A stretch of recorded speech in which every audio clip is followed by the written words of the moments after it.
आज का हमारा टॉपिक है अबेकस। अबेकस एक ऐसा कंप्यूटर था अबेकस एक ऐसा कंप्यूटर था जो गणना कर सकता था। अबेकस का निर्माण लगभग 3000 वर्ष पूर्व चीन के वैज्ञानिकों ने किया था। तो एग्ज़ाम में आता है अबेकस का निर्माण कौन से देश ने किया था, तो किसने किया था, याद रखेंगे आप लोग, चीन के वैज्ञानिक ने अबेकस का निर्माण किया था।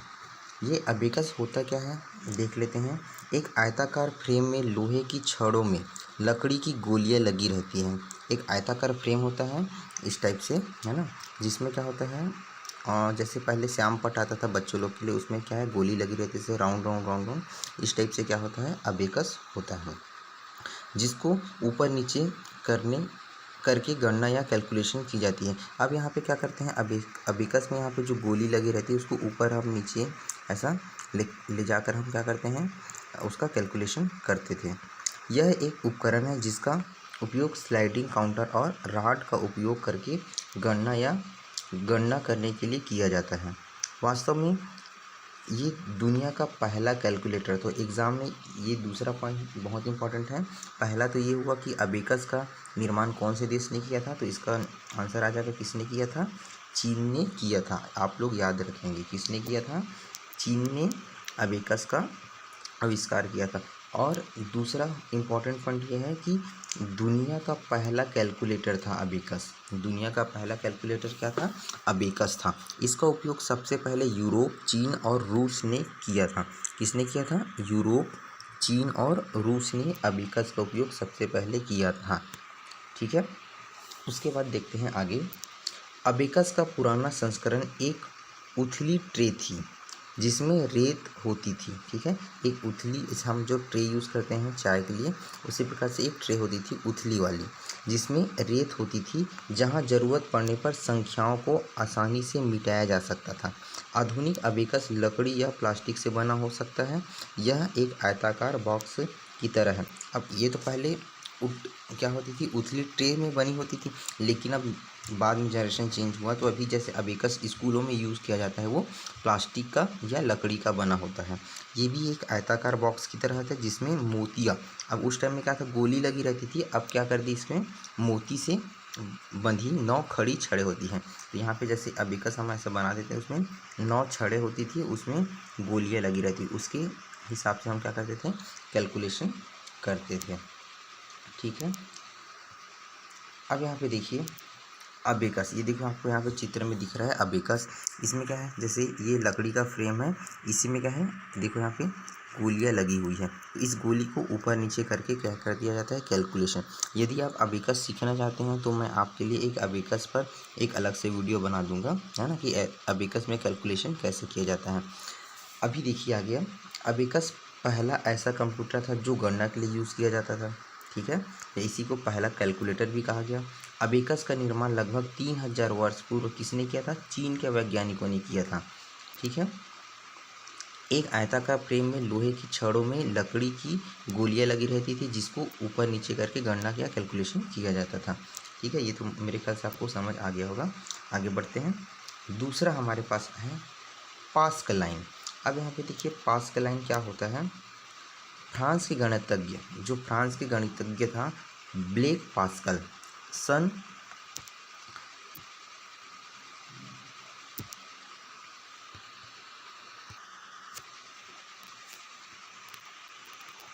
ब्लेज पास्कल ने सन 1642 में प्रथम यांत्रिकी गणना मशीन का आविष्कार किया। यह केवल जोड़ व घटा सकती थी।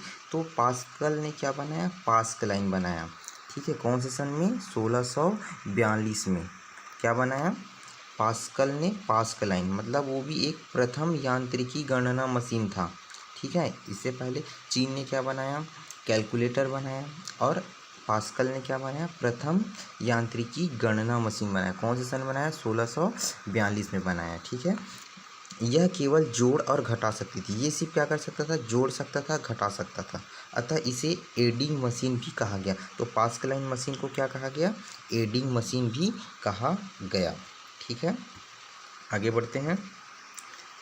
उसके बाद है हमारा अगला टॉपिक डिफरेंस इंजन और एनालिटिकल इंजन। डिफरेंस इंजन और एनालिटिक इंजन क्या होता है देखते हैं। एनालिटिक इंजन और डिफरेंस इंजन। ब्रिटिश गणितज्ञ चार्ल्स बेबेज ने 1822 में, चार्ल्स बेबेज ने कौन से सन में किया? 1822 में डिफरेंस इंजन का आविष्कार किया, जो भाप से चलता था। किससे चलता था? डिफरेंस इंजन भाप से चलता था तथा गणनाएं कर सकता था और वो कैलकुलेशन भी कर सकता था।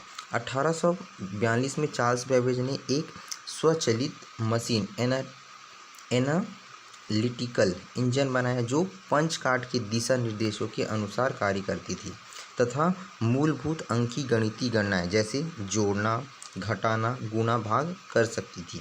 ठीक है, इससे पहले पास्कल ने बनाया। पास्कल का हमने पढ़े, उसमें क्या करता था? पास्कल सिर्फ जोड़ना और घटाना करता था, लेकिन डिफरेंस इंजन और एनालिटिक इंजन चार्ल्स बेबेज ने बनाया, वो क्या कर सकता था? जोड़ना, घटाना, गुणा और भाग ये सभी कर सकता था। एनालिटिकल इंजन को विश्व का पहला कंप्यूटर माना गया। अब हम यहाँ पे ये क्वेश्चन बनता है आपके लिए, एनालिटिकल इंजन को विश्व का पहला कंप्यूटर कहा गया। तो यहाँ पे आ सकते हैं एग्जाम में, ऐसा कौन सा कंप्यूटर है जिसे विश्व का पहला कंप्यूटर कहा गया, या ऐसा कौन सा मशीन है जिसे विश्व का पहला कंप्यूटर कहा गया? तो क्या होगा? Analytical engine. ठीक है, एनालिटिकल इंजन को विश्व का पहला कंप्यूटर माना जा सकता है, ऐसा उस टाइम बोला गया। आगे बढ़ते हैं। यहाँ पे मैं कुछ इम्पोर्टेंट चीज़ बता रहा हूँ आपको, यहाँ पे देखिएगा। लेडी एडा अगस्टा ने एनालिटिकल इंजन में पहला प्रोग्राम डाला। अब जो एनालिटिकल इंजन था, किसने बनाया था?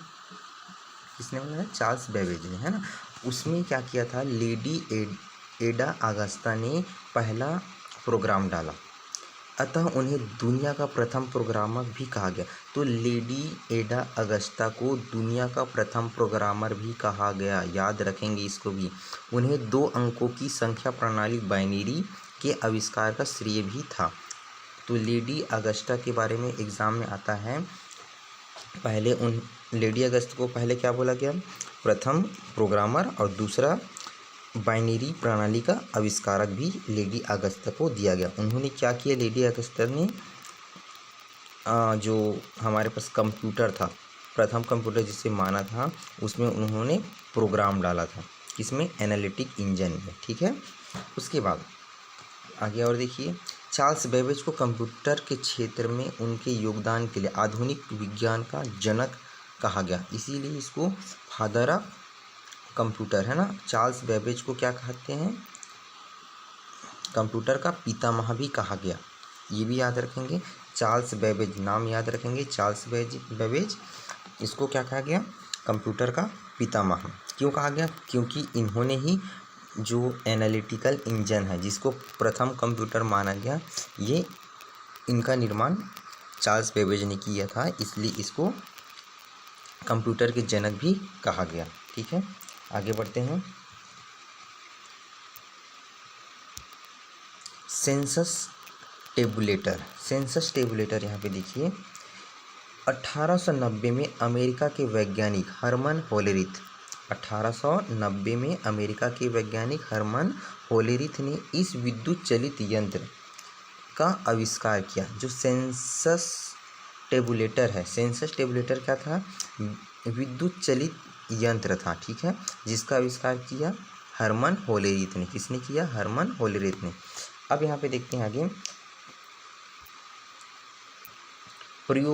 प्रयोग अमेरिकी जनगणना, इसका प्रयोग क्या है? अमेरिकी जनगणना में किया गया। जो सेंसस टेबुलेटर है, उसका उपयोग सबसे पहले किसके लिए किया गया? अमेरिका में जो जनगणना है उसके लिए किया गया। इन्हें कंप्यूटर के अनुप्रयोग के लिए मेमोरी के रूप में पंच कार्ड का आविष्कार का श्रेय भी दिया जाता है। ठीक है, तो सेंसस टेबुलेटर का आविष्कार किसने किया? हरमन होलेरिथ ने किया, और इसका उपयोग सबसे पहले अमेरिका में जनगणना के लिए किया गया, और इसलिए हरमन होलेरिथ को उनके मेमोरी के रूप में पंच कार्ड का यूज़ किया, इसलिए उनका पंच कार्ड का आविष्कार का श्रेय भी इन्हीं को दिया जाता है। अब यहाँ पे देखते हैं, पंच कार्ड कागज़ का बना एक कार्ड है। पंच कार्ड होता क्या है? पंच कार्ड कागज़ का बना एक कार्ड होता है, जिसमें 5 पंचद्वार छेद बनाकर कंप्यूटर डाटा तथा प्रोग्राम स्टोर किया जाता है।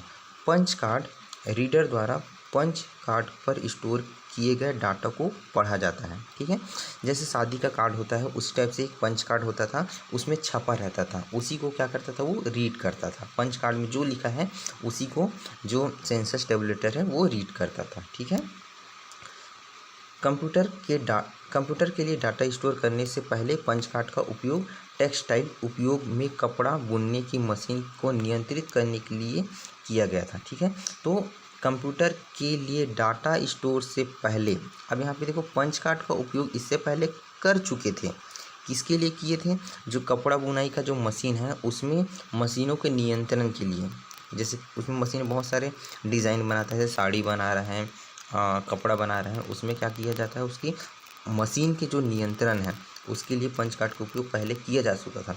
बाद में कंप्यूटर के लिए डेटा स्टोर करने के लिए पंच कार्ड का उपयोग किया गया। तो बहुत ही इम्पोर्टेंट टॉपिक है, आप लोग इस सब चीज़ को याद रखिएगा। ठीक है, आगे बढ़ते हैं। अब आते हैं अगला टॉपिक हमारा मार्क वन। ठीक है, मार्क वन सन 1937 से 1944 के बीच IBM का फुल फॉर्म भी याद रखेंगे, इंटरनेशनल बिजनेस मशीन। ठीक है, क्या होता है IBM का full form? International business machine नामक कंपनी के सहयोग तथा वैज्ञानिक हार्वर्ड आइकेन के निर्देशन में विश्व के प्रथम पूर्ण स्वचालित विद्युत यांत्रिक गणना यंत्र का आविष्कार किया गया। इसे मार्क वन का नाम दिया गया। ठीक है, आप लोग याद रखेंगे, मार्क वन का नाम दिया गया किसको? जो प्रथम पूर्ण स्वचालित विद्युत यांत्रिकी गणना यंत्र है, ठीक है, उसे मार्क वन का नाम दिया गया। और यहाँ पे एक इम्पॉर्टेंट टॉपिक और क्या था इसमें? IBM। तो IBM का फुल फॉर्म क्या है? International business machine. ठीक है, आगे बढ़ते हैं। ABC। अब यहाँ पे देखिए ABC क्या होता है। ABC, ए से एटना सॉफ, बी से बेरी, सी से क्या होगा? कंप्यूटर, एटना सॉफ बेरी कंप्यूटर। ठीक है, ABC का फुल फॉर्म है। 1939 में जॉन एटना सॉफ और क्लिफोर्ड बेरी नामक वैज्ञानिक ने मिलकर संसार का पहला इलेक्ट्रॉनिक डिजिटल कंप्यूटर का आविष्कार किया। अब यहाँ पे ये एग्ज़ाम में आ सकता है कि सबसे पहले इलेक्ट्रॉनिक डिजिटल कंप्यूटर का निर्माण किसने किया? तो याद रखेंगे, जॉन एटनासॉफ और क्लिफोर्ड बेरी ने सबसे पहले संसार का इलेक्ट्रॉनिक डिजिटल कंप्यूटर का आविष्कार किया। इन्हीं के नाम पर इसे ABC का नाम दिया गया। और नाम भी याद रख सकते हैं आप, ABC, ए से एटनासॉफ, बी से बेरी और सी से क्या होगा? कंप्यूटर। ठीक है, आगे बढ़ते हैं। ENIAC बहुत ही इंपॉर्टेंट टॉपिक है, ENIAC भी।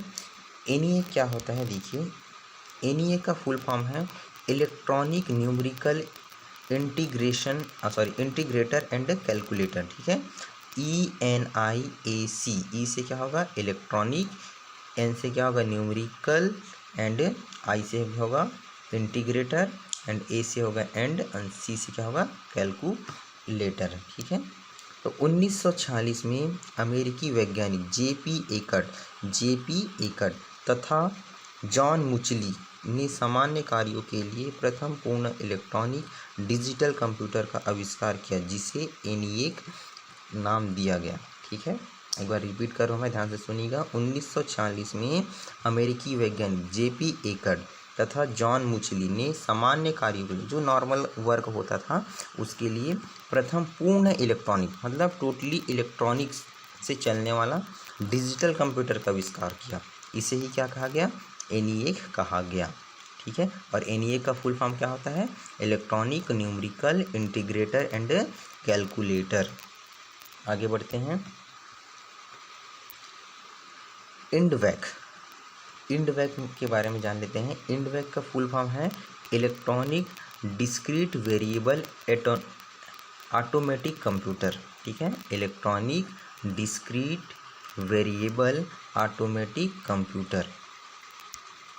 ENIAC कंप्यूटर में प्रोग्राम में परिवर्तन कठिन था। इससे पहले ENIAC बन चुका था, लेकिन उसमें क्या था, जो प्रोग्राम बना था उसमें कोई हम चेंजेस नहीं कर पाते थे, मतलब उतने आसानी से चेंजेस नहीं होता था, परिवर्तन करना वहाँ पे क्या था, कठिन था। इससे निपटने के लिए वान न्यूमैन, याद रखेंगे किसने, वान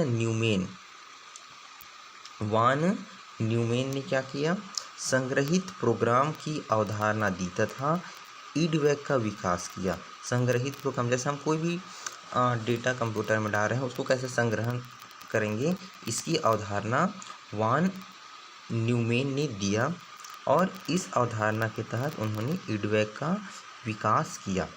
ठीक है, अब यहाँ पे कुछ इम्पॉर्टेंट पॉइंट है, इसको याद रखेंगे आप लोग, देखिएगा।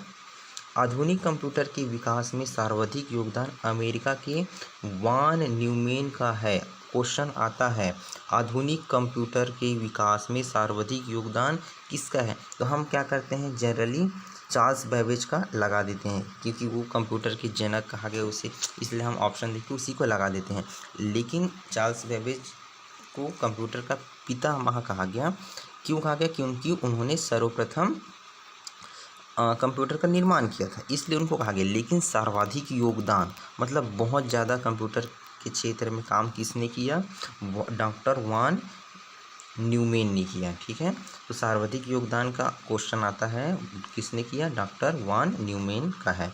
इन्हें डाटा और अनुदेशन दोनों को बाइनरी प्रणाली 0 और 1 में संग्रहित करने का श्रेय दिया जाता है। जो बाइनरी प्रणाली 0 और 1 उसको संग्रहित करने का श्रेय भी किसे दिया जाता है, डॉक्टर वान न्यूमैन को।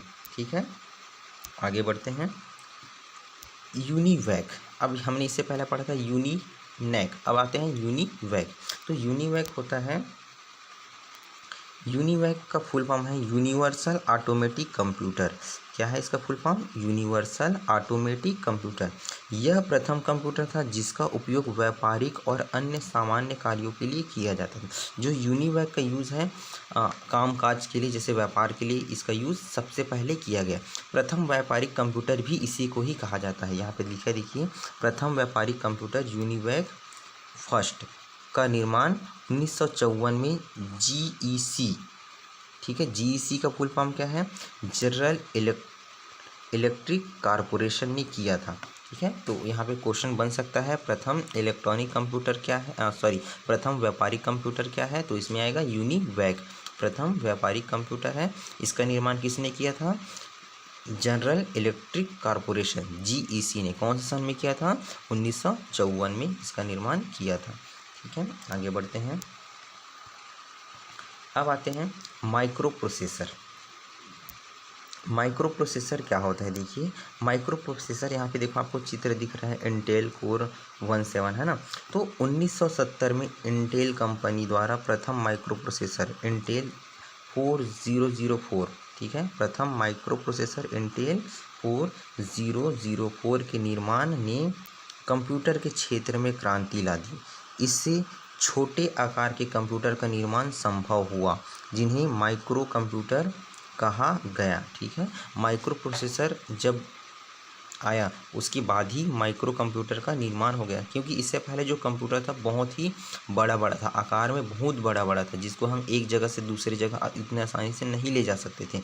लेकिन माइक्रो प्रोसेसर के आने के बाद से क्या हुआ, कंप्यूटर का आकार छोटा हो गया। तो कहा जा सकता है कंप्यूटर के क्षेत्र में क्रांति आई, माइक्रो प्रोसेसर के आने से ही क्या हुआ, कंप्यूटर के क्षेत्र में क्रांति आई। अब यहाँ पे देखिए, इंटेल, पेंटियम, सेरेरॉल तथा AMD वर्तमान में कुछ प्रमुख माइक्रो प्रोसेसर उत्पादक ब्रांड हैं। ठीक है, जैसे कुछ कंपनी है उसमें नाम क्या क्या है, इंटेल हो गया, पेंटियम हो गया, सेलेरॉन हो गया और AMD, ये सब क्या बनाती है, माइक्रो प्रोसेसर बनाने का काम अभी वर्तमान में कर रही है। ठीक है, आगे आइए, अब देखते हैं एप्पल टू क्या होता है। देखो 1977 में प्रथम व्यापारिक माइक्रो कंप्यूटर का निर्माण किया गया। कब किया गया, याद रखेंगे, कौन से सन में किया गया माइक्रो कंप्यूटर का निर्माण, 1977 में। किसमें किया गया, 1977 में किया गया, याद रखेंगे। 1977 में प्रथम व्यावसायिक माइक्रो कंप्यूटर का निर्माण किया गया जिसे एप्पल 2 का नाम दिया गया, और उस कंप्यूटर को क्या नाम दिया गया? एप्पल 2 नाम दिया गया। ठीक है, अब आगे आते हैं कंप्यूटर का वर्गीकरण।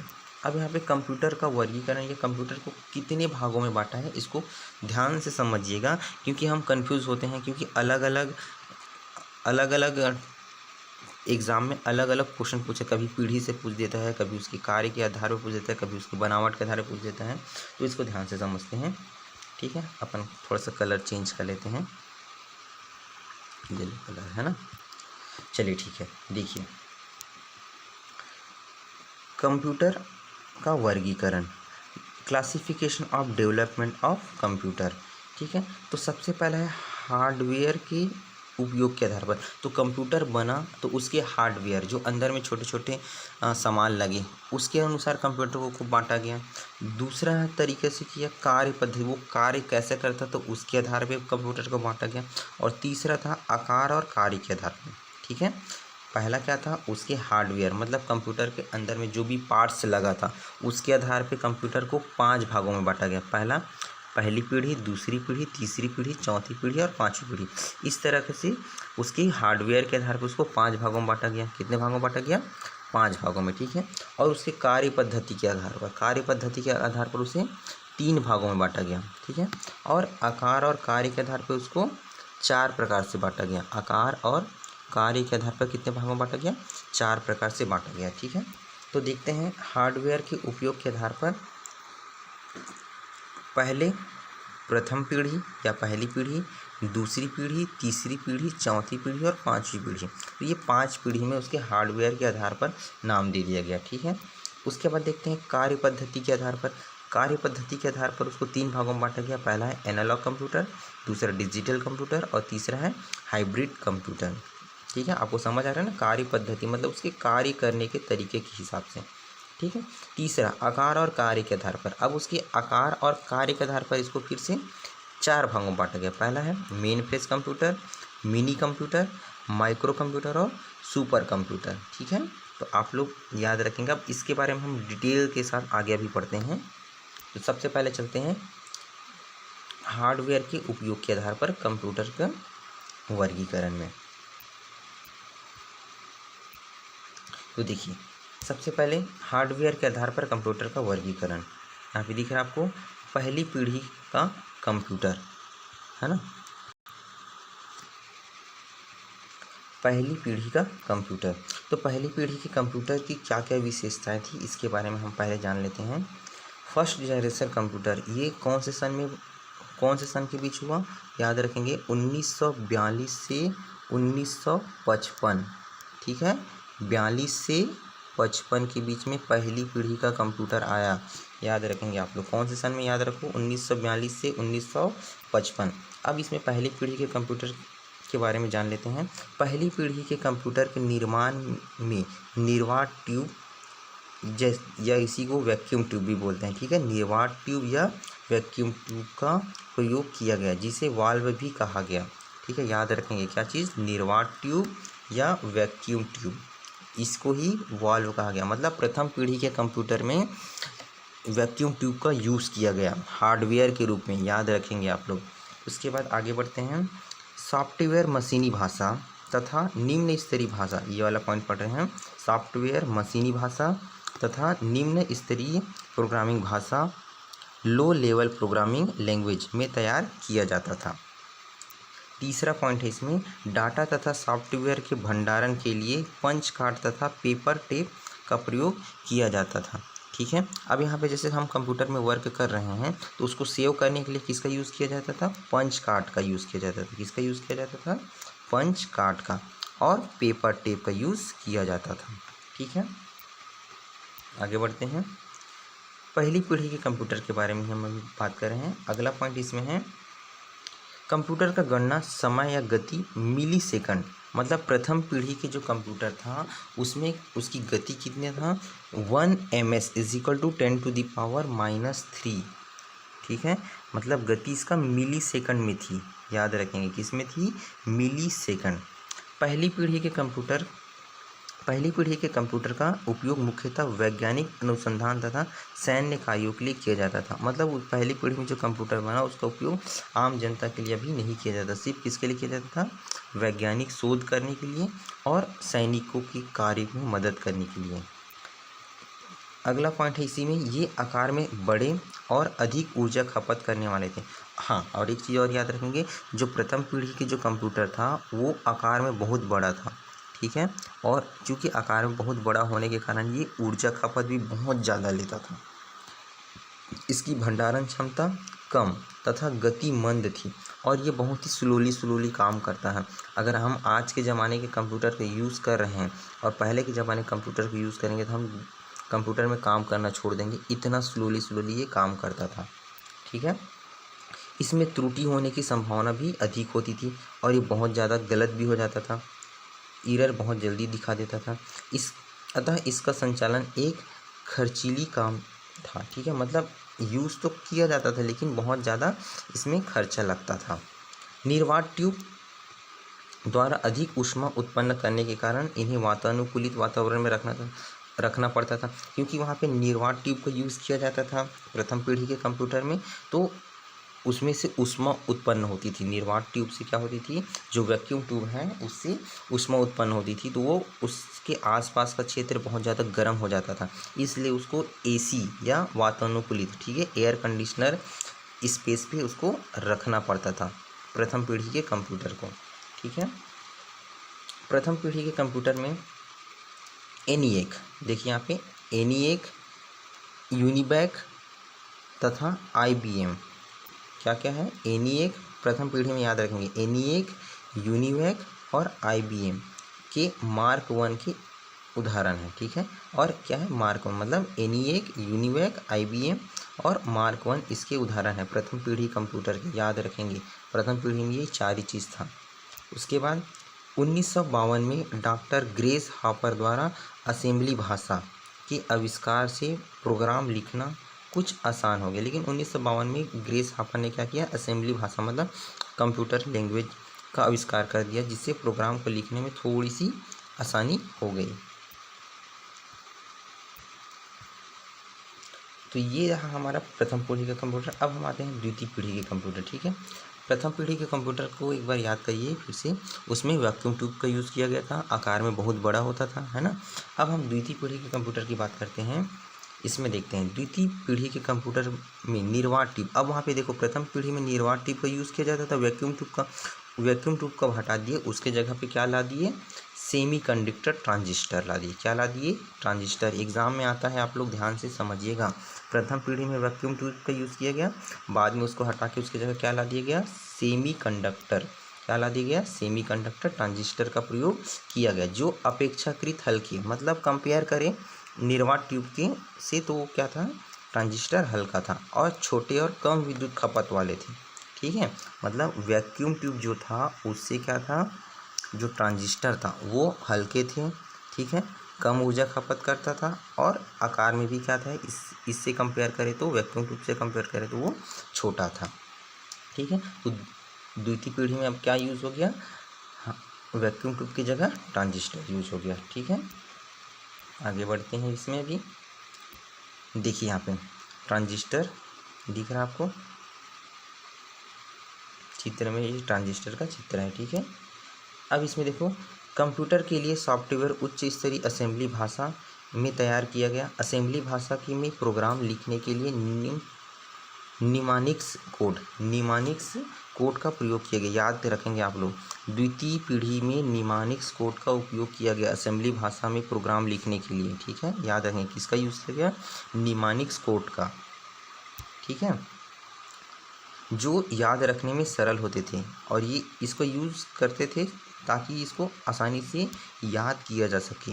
अतः असेंबली भाषा में सॉफ्टवेयर तैयार करना आसान होता है, ठीक है। असेंबली भाषा में जो सॉफ्टवेयर है उसको तैयार करने में क्या होती थी, आसानी होती थी, क्योंकि उसको याद रखा जा सकता था। जो कोड है, कौन सा कोड को, न्यूमानिक कोड को, ठीक है, न्यूमानिक्स कोड को याद किया जा सकता था आसानी से, इसलिए आसानी से इसमें सॉफ्टवेयर बनाया जा सकता था। उसके बाद देखिए, डाटा तथा सॉफ्टवेयर के भंडारण के लिए मेमोरी के रूप में चुंबकीय भंडारण उपकरण, मैग्नेटिक स्टोरेज डिवाइस जैसे मैग्नेटिक टैप तथा मैग्नेटिक डिस्क आदि का प्रयोग आरंभ हुआ। इससे भंडारण क्षमता तथा कंप्यूटर की गति में क्या हुई? वृद्धि हुई। ठीक है। उसके बाद है कंप्यूटर के प्रोसेस करने की गति तीव्र हुई। अब भाई कंपेयर हम करेंगे किसी प्रथम पीढ़ी से, क्योंकि वहाँ पे वैक्यूम ट्यूब का यूज़ हो रहा था, यहाँ पे ट्रांजिस्टर का यूज़ हो रहा था, तो इसमें इसकी गति में भी क्या हुई? तेजी आई, जिसे अब माइक्रो सेकंड, उसमें क्या किया जाता है? मिली सेकंड में यूज़ करते थे ना, तो यहाँ पे क्या हो गया? उसका यूज़ माइक्रो सेकंड में मापा गया। ठीक है, किस में मापा गया?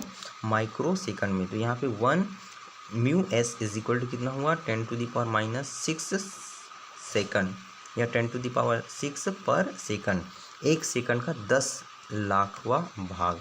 ठीक है। व्यवसाय तथा उद्योग में कंप्यूटर का प्रयोग आरंभ हो गया। अब यहाँ पे प्रथम पीढ़ी के जो कंप्यूटर था उसमें क्या होता था? सिर्फ वैज्ञानिक शोध और सैनिक के लिए यूज़ किया जाता था, लेकिन द्वितीय पीढ़ी के जो कंप्यूटर था उसका यूज़ अब किस में होने लगा? व्यापार में और उद्योग में भी इसका यूज़ होने लगा।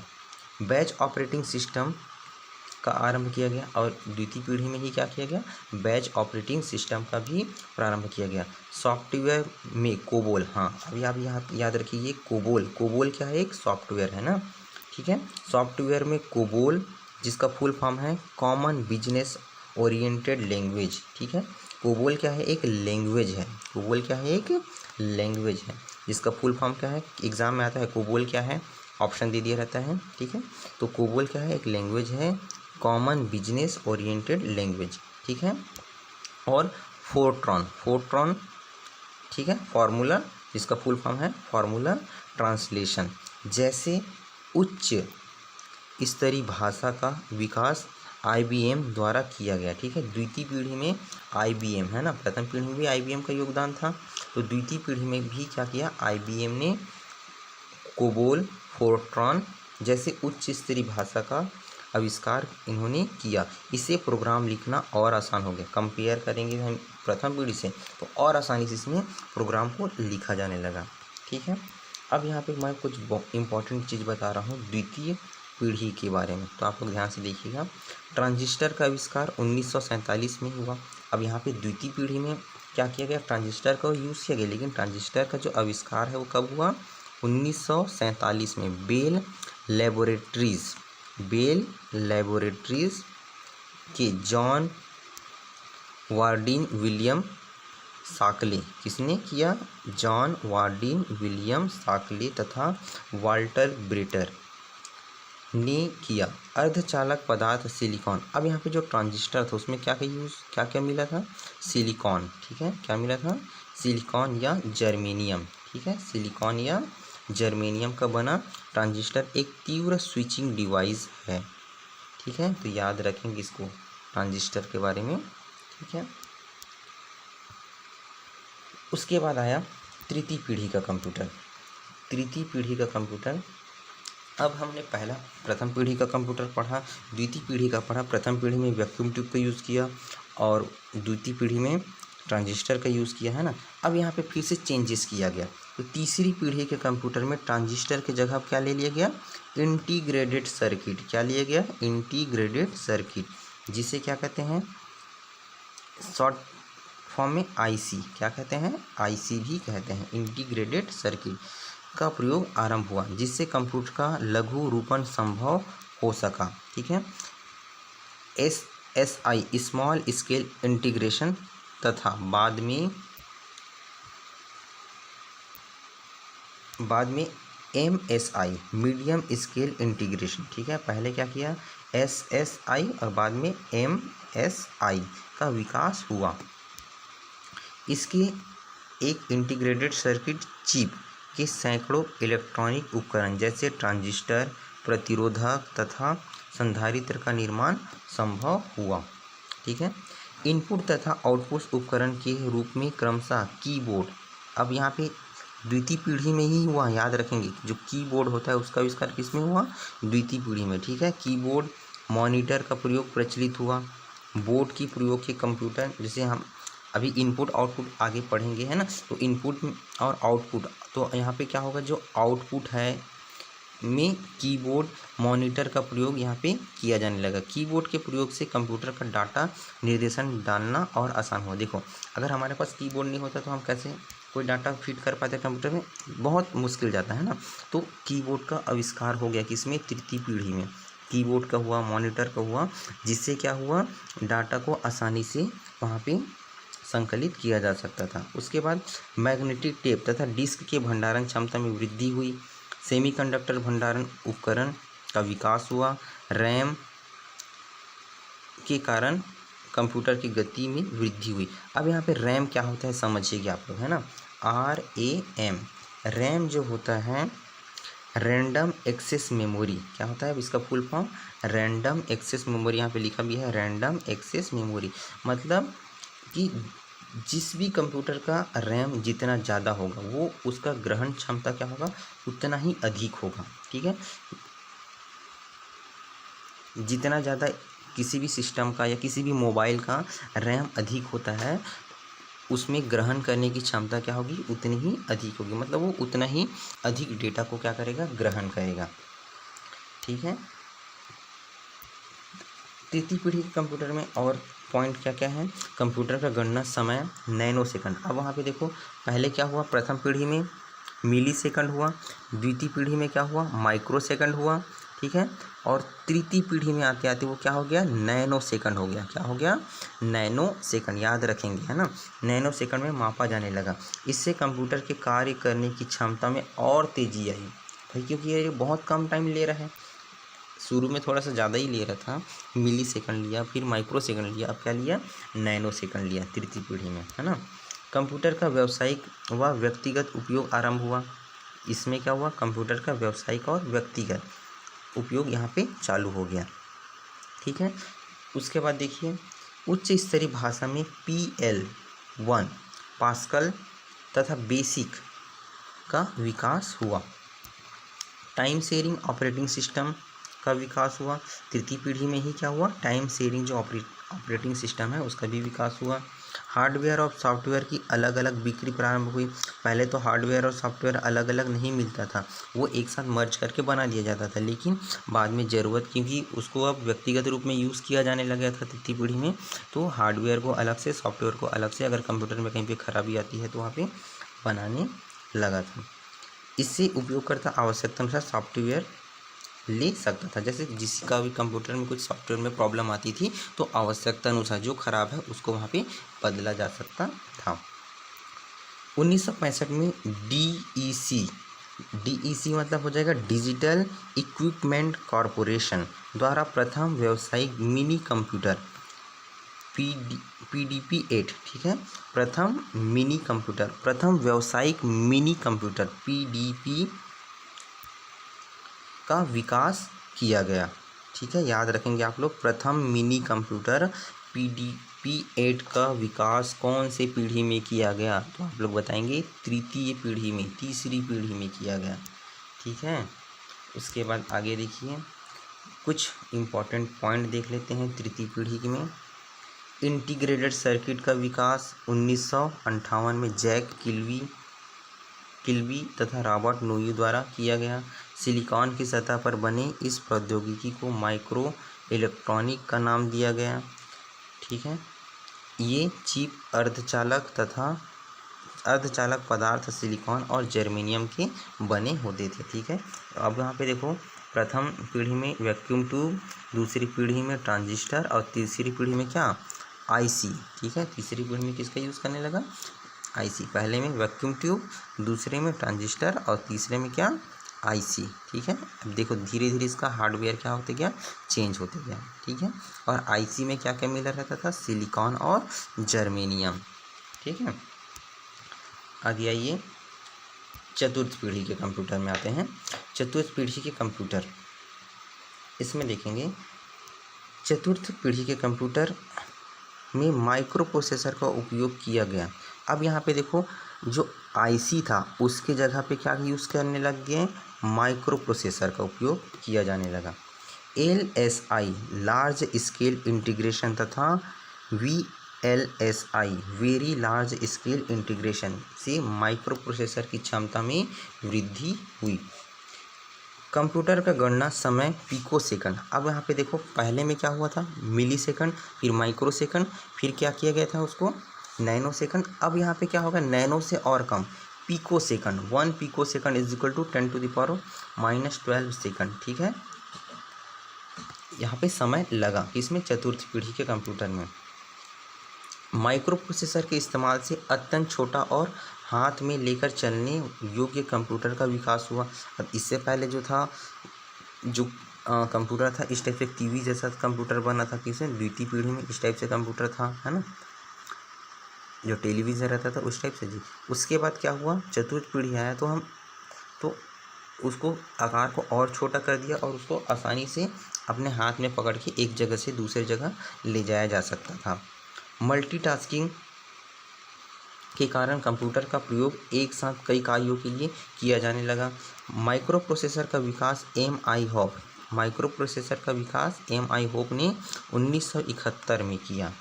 ठीक है, किसने किया, एम आई होप ने 1971 में किया। इससे व्यक्तिगत कंप्यूटर का विकास हुआ। किसका विकास हुआ, व्यक्तिगत कंप्यूटर मतलब पीसी जिसको बोलते हैं ना, पर्सनल कंप्यूटर का विकास चतुर्थ पीढ़ी में हो गया। किसने किया था, और ये एम ई हॉप ने माइक्रो प्रोसेसर का विकास किया जिसमें पीसी बनाने में बहुत ही आसानी हुई। कौन से सन में किया था, 1971 में किया था। किसमें किया था, 1971 में। ठीक है, उसके बाद चुंबकीय डिस्क और टेप का स्थान अर्धचालक मेमोरी ने ले लिया। अब यहाँ पे इससे पहले क्या होता था, चुंबकीय डिस्क का यूज़ होता था, टेप का यूज़ होता था, उसके जगह में अब क्या ले लिया, अर्धचालक, जिसको बोलते हैं सेमी कंडक्टर ने इसका स्थान ले लिया। रैम की क्षमता में वृद्धि से कार्य अत्यंत तीव्र हो गई। और मैंने इससे पहले बताया था कि रैम जितना ज़्यादा होगा कंप्यूटर में उतने ही ज़्यादा स्टोर करेंगे और वो उतने ही अच्छे से काम करेगा। ठीक है, तो यहाँ पे क्या हो गया, रैम की क्षमता में वृद्धि हुई जिससे कार्य और अत्यंत तेज़ी से होने लगा। लैन और वैन का विकास हुआ और इसी पीढ़ी में किसका विकास हुआ, लैन और वैन का भी विकास इसी पीढ़ी में हुआ। उसके बाद देखिए समांतर कंप्यूटिंग, पैरेलल कंप्यूटिंग तथा मल्टीमीडिया का प्रचलन प्रारंभ हुआ। 1981 में IBM international business machine company ने माइक्रो कंप्यूटर का विकास किया जिसे PC कहा गया। ठीक है, तो याद रखेंगे पर्सनल कंप्यूटर का विकास कौन सी पीढ़ी में हुआ, चतुर्थ पीढ़ी में हुआ, एग्जाम में आता है। उसके बाद देखिए सॉफ्टवेयर में graphical user interface GUI graphical user interface के विकास ने कंप्यूटर का उपयोग को और सरल बना दिया। ठीक है, तो ग्राफिकल का भी यूज़ इसी में होने लगा चतुर्थ पीढ़ी में। ऑपरेटिंग सिस्टम में MS-DOS, ठीक है, MS-DOS, माइक्रोसॉफ्ट विंडोज़ तथा एप्पल ऑपरेटिंग सिस्टम का विकास हुआ। ठीक है, अब यहाँ पे ध्यान से समझिएगा, MS-DOS क्या होता था, पहले डॉक्यूमेंट बनाने के लिए MS-DOS का यूज़ किया जाता था। अब खैर उसका स्थान MS वर्ड ने ले लिया जिसमें एक्सेल, पावर पॉइंट और आपके वर्ड है ना, ये सभी आ जाते हैं। तो पहले MS-DOS से डॉक्यूमेंट बनाने के लिए काम किया जाता था, लेकिन अब इसका यूज़ बहुत ही कम हो गया है। अब माइक्रोसॉफ्ट विंडोज़ और एप्पल ऑपरेटिंग सिस्टम का विकास चतुर्थ पीढ़ी में हुआ था। ठीक है, अब यहाँ पे इसकी भाषा पे आते हैं। उच्च स्तरीय भाषा में C भाषा जो हम पढ़ते थे ना, C++ ऐसा, तो वहाँ पे क्या हो गया, C भाषा का विकास हुआ जिससे प्रोग्रामिंग और सरल हो गया। चतुर्थ पीढ़ी में C भाषा का विकास हुआ। उच्च स्तरीय भाषा का मानकीकरण किया गया ताकि किसी प्रोग्राम को सभी कंप्यूटर में चलाया जा सके। ठीक है, अब उस भाषा को क्या किया गया, मानकीकरण किया गया ताकि उस भाषा को हम जितने भी कंप्यूटर हैं सब में चलाया जा सके। ठीक है, तो ये तो था चतुर्थ पीढ़ी के कंप्यूटर के कुछ इम्पोर्टेंट पॉइंट, आप इसको याद रखेंगे। अब हम आते हैं इसके कुछ रोचक तथ्य। चतुर्थ पीढ़ी कंप्यूटर के कुछ रोचक तथ्य क्या है देख लेते हैं। मूर के नियम के अनुसार प्रत्येक 18 माह में चिप के उपकरण की संख्या दोगुनी हो गई। ठीक है, हर 18 माह में जो चिप था उसकी संख्या क्या हो गई, दोगुनी हो गई। किसने कहा, मूर ने। और ULSI में एक चिप पर 1 करोड़ इलेक्ट्रॉनिक डिवाइस बनाए जा सकते हैं। और उन्होंने क्या कहा कि ULSI का जो एक चिप था उसमें 1 करोड़ इलेक्ट्रॉनिक डिवाइस बना जा सकते हैं। कितना? 1 crore.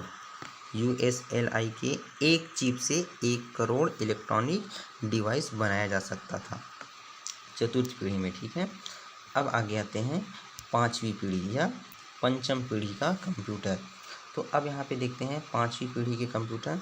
ULSI ultra large scale integration तथा SLSI super large scale integration से करोड़ों इलेक्ट्रॉनिक उपकरण से युक्त माइक्रो प्रोसेसर चिप का विकास हुआ। ठीक है, किसका विकास हुआ? माइक्रो प्रोसेसर चिप का विकास हुआ।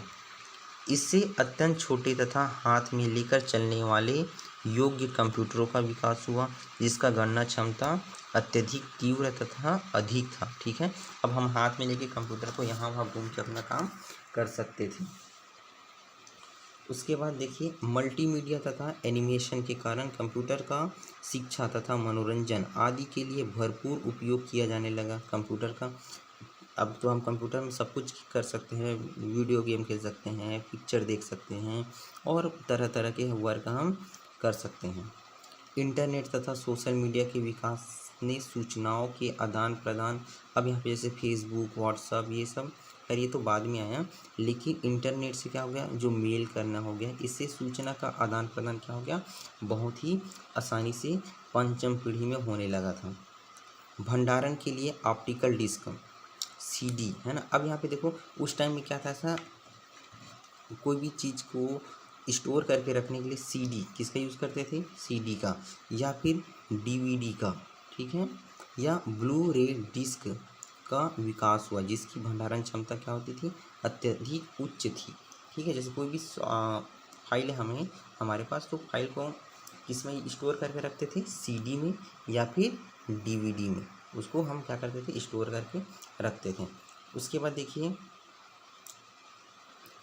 2 प्रोसेसर को एक साथ जोड़कर पैरेलल प्रोसेसिंग द्वारा कंप्यूटर प्रोसेसर की गति को और तीव्र कर दिया गया। अब यहाँ पे 2 प्रोसेसर को जोड़ दिया और क्या कहते हैं, उसकी गति को और ज़्यादा बढ़ा दिया गया। नेटवर्किंग के क्षेत्र में इंटरनेट, ईमेल, अब यहाँ पे देखो नेटवर्किंग के क्षेत्र में क्या हो गया? Email, world wide web, WWW। ठीक है, एग्जाम में कोई पूछ देता है कि WWW का फुल फॉर्म क्या है? वर्ल्ड वाइड वेब, जिससे हम क्या करते हैं? सर्च मारते हैं। ठीक है, इंटरनेट की सहायता से। सूचना प्रौद्योगिकी, इंफॉर्मेशन टेक्नोलॉजी तथा सूचना राजमार्ग, इंफॉर्मेशन हाईवे की अवधारणा का विकास हुआ पंचम पीढ़ी में ही। और उसके बाद नए कंप्यूटर में कृत्रिम ज्ञान, जो नए कंप्यूटर बने उसमें कृत्रिम ज्ञान, कृत्रिम मतलब आर्टिफिशियल, जो मानव निर्मित होते हैं, आर्टिफिशियल इंटेलिजेंस डालने का प्रयास चल रहा है ताकि कंप्यूटर परिस्थितियों के अनुकूल स्वयं निर्णय ले सके।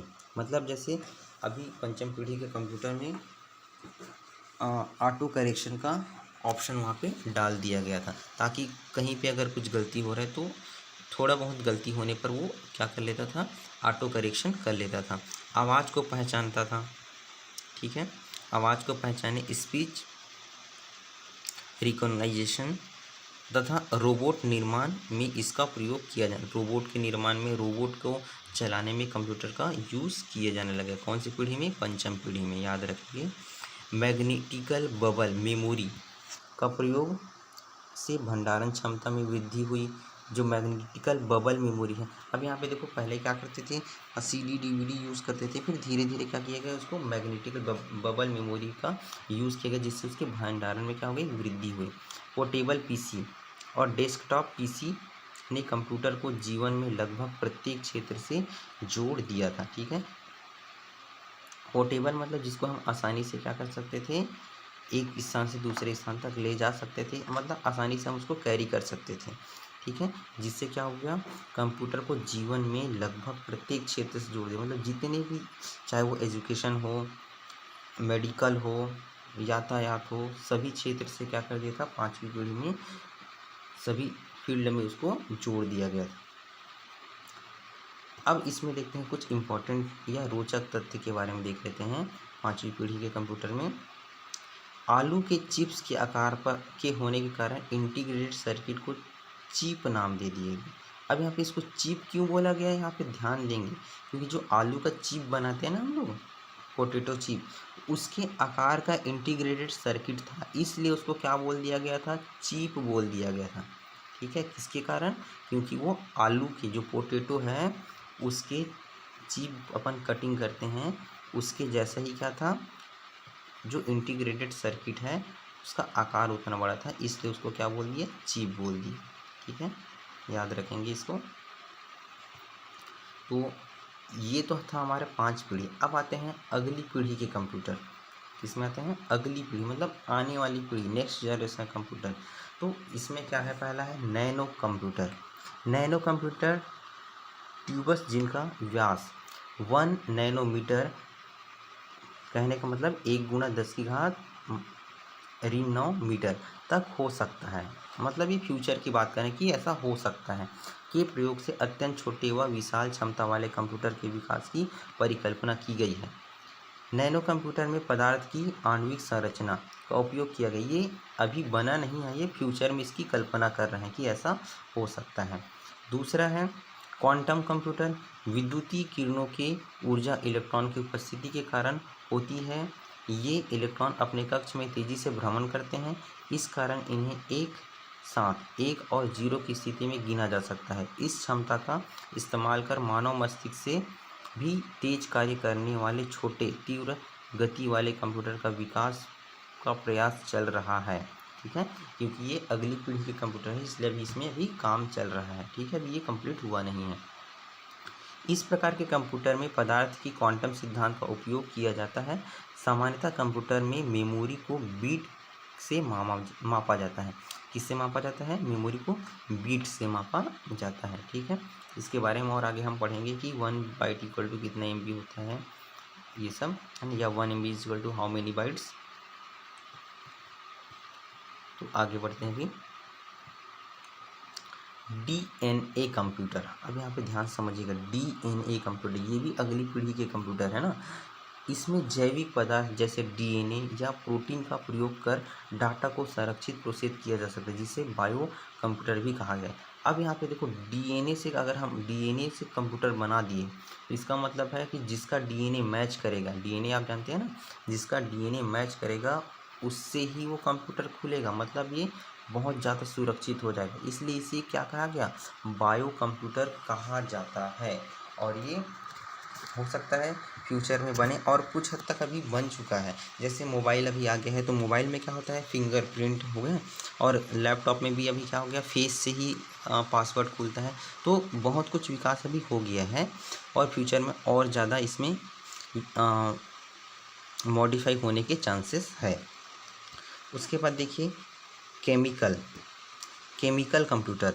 इसमें गणना के लिए पदार्थ के रासायनिक गुणों व सांद्रता का उपयोग किया जा सकता है। केमिकल कंप्यूटर में क्या कर सकते हैं, रासायनिक गुणों व सांद्रता के उपयोग के लिए इसका यूज़, केमिकल का यूज़ किया जा सकता है, इसलिए इसको केमिकल कंप्यूटर कहा गया। ठीक है, यह कहा जाएगा। तो ये तो हमारा हुआ उसकी हार्डवेयर के आधार पर। अब आते हैं कार्य पद्धति के आधार पर कंप्यूटर का वर्गीकरण। तो कार्य पद्धति के आधार पर देखते हैं, तकनीकी के आधार पर कंप्यूटर को 3 प्रकार से बांटा गया, जैसे हमने सामने पहले बताया था। ठीक है, तो पहला क्या है, पहला प्रकार एनालॉग कंप्यूटर। पहला प्रकार क्या है, एनालॉग कंप्यूटर। ठीक है, तो समय के साथ लगातार परिवर्तन होने वाली भौतिक राशियाँ में एनालॉग राशि कहते हैं, जैसे तापक्रम, दाब, विद्युत वोल्टेज आदि। एनालॉग कंप्यूटर में डाटा का निरूपण लगातार परिवर्तित होने वाली राशि के रूप में होता है। एनालॉग कंप्यूटर की गति अत्यधिक धीमी होती है। इस प्रकार के कंप्यूटर अब प्रचलन से बाहर हो गए हैं। जो एनालॉग कंप्यूटर है वो क्या होता है, बहुत ही स्लोली चलता है, इसलिए इसको अभी बाहर कर दिए हैं। बाहर मतलब कोई यूज़ नहीं करता है। एक साधारण घड़ी, वाहन का गति मीटर, वोल्टमीटर आदि एनालॉग कंप्यूटर का उदाहरण, कंप्यूटिंग के उदाहरण है। एक जो नॉर्मल घड़ी होता है है ना, या वाहन की गति के लिए जो मीटर लगा होता है, ऐसा ऐसा वाला मीटर बोला, ऐसा कांटा वाला मीटर, ठीक है, वो क्या है, एनालॉग कंप्यूटिंग होता है, या एनालॉग कंप्यूटिंग के उसके उदाहरण हैं, ठीक है। अभी तो क्या होगा, जैसे गाड़ी में ऐसा डिजिटल आ गया है, 1 2 3 ऐसे चलता है, तो ये एनालॉग है जिसमें कांटा रहता है, और जिसमें नंबर लिखा है वो क्या हो जाएगा, डिजिटल हो जाएगा, ठीक है। अभी देखते हैं डिजिटल के बारे में। डिजिटल कंप्यूटर ये इलेक्ट्रॉनिक संकेत पर चलते हैं, जैसे 1 2 3 की 1 किलोमीटर 2 किलोमीटर ऐसे दिखाते हैं ना कहीं, तो इलेक्ट्रॉनिक संकेत पर चलते हैं, तथा गणना के लिए द्विआधारी अंक पद्धति 0 या 1 का प्रयोग किया जाता है, ठीक है। डिजिटल कंप्यूटर में डेटा का निरूपण बाइनरी 0 या 1 से किया जाता है। इनकी गति तीव्र होती है। वर्तमान में प्रचलित अधिकांश कंप्यूटर इसी प्रकार के हैं, जिसमें आंकड़ों को इलेक्ट्रॉनिक पल्स के रूप में निरूपित किया जाता है, ठीक है। तो डिजिटल कंप्यूटर आपको समझ आ गया होगा। उसके बाद देखते हैं हाइब्रिड कंप्यूटर। हाइब्रिड कंप्यूटर क्या होता है, यह डिजिटल व एनालॉग कंप्यूटर का मिश्रण होता है। जैसे अभी मैंने बताया कि डिजिटल कंप्यूटर में क्या होता था कि 1 2 3 इस टाइप से नंबर आता था ना, और एनालॉग में क्या होगा कि यहाँ पे ऐसा कांटा रहता था। तो यहाँ पे हाइब्रिड, अब इन दोनों को मिलाएंगे तो क्या बनेगा, हाइब्रिड कंप्यूटर, ठीक है। दोनों को मिलाने से क्या बना, हाइब्रिड कंप्यूटर। तो यह डिजिटल व एनालॉग कंप्यूटर का मिश्रण रूप है, जिसमें गणना तथा प्रोसेसिंग के लिए डिजिटल रूप का प्रयोग किया जाता है, जबकि इनपुट तथा आउटपुट में एनालॉग संकेत का उपयोग होता है, ठीक है। इनपुट और आउटपुट के लिए एनालॉग का होता है, और गणना के लिए या प्रोसेसिंग के लिए किसका यूज़ होता है, डिजिटल का यूज़ होता है, ठीक है। तथा इस तरह के कंप्यूटर का प्रयोग अस्पताल, कहाँ पे किया जाता है, अस्पताल, रक्षा क्षेत्र, विज्ञान आदि में किया जाता है, ठीक है। हॉस्पिटल हो गया, और जैसे सैनिक लोग हो गए, और विज्ञान के जैसे साइंटिस्ट लोग हो गए, ये सब किसका यूज़ करते हैं, डिजिटल का यूज़ करते हैं, ठीक है। अब आते हैं आकार और कार्य के आधार पर। ये तो हम इससे पहले पढ़ रहे थे, वो क्या था,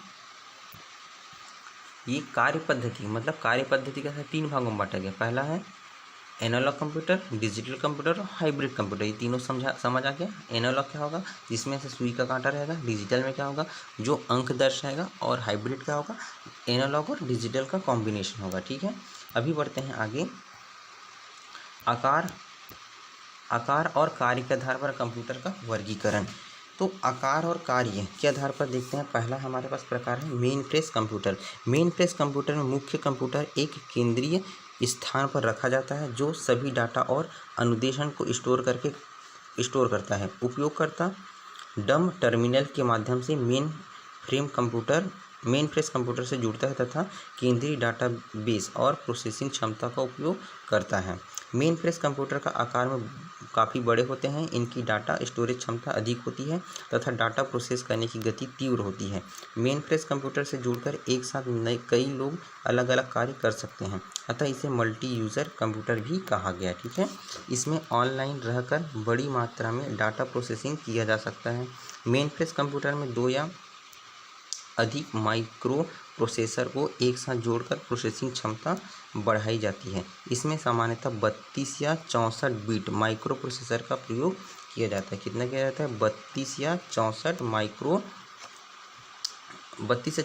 माइक्रो प्रोसेसर का प्रयोग किया जाता है। मेन फ्रेम कंप्यूटर में टाइम शेयरिंग तथा मल्टी प्रोग्रामिंग ऑपरेटिंग सिस्टम का प्रयोग किया जाता है, ठीक है। तो इसको ध्यान से एक बार पढ़िएगा आप लोग, और बहुत ही इजी है।